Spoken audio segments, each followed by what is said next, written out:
ఈ రోజు తన పుట్టినరోజు అయినప్పటికీ ప్రజల మధ్యనే ఉంటూ వారి సమస్యల్ని తెలుసుకుంటూ విలువైన ఎన్నికల సమయంలో ప్రచార కార్యక్రమంలో శ్రీకృష్ణదేవరాయలు పాల్గొన్నారు. బొల్లాపల్లి మండలంలోని పలు తండాల్లో అడవి తల్లి బిడ్డలు గిరిజనుల మధ్య పుట్టినరోజును జరుపుకున్నారు. ఈ సందర్భంగా గిరిజన మహిళలతో కలిసి సరదాగా డాన్స్ చేశారు. ప్రజల్లో నుంచి పుట్టిన నాయకుడిగా శ్రీకృష్ణదేవరాయలు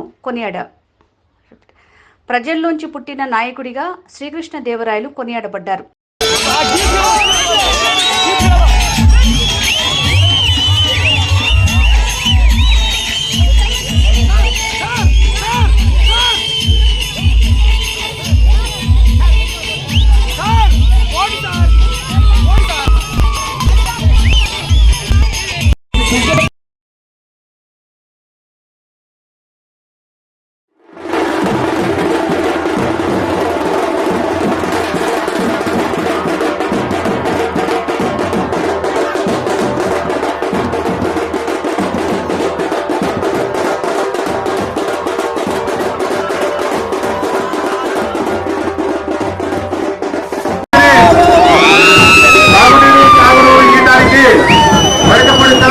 ఏదైతే ఉందో ప్రాజెక్టు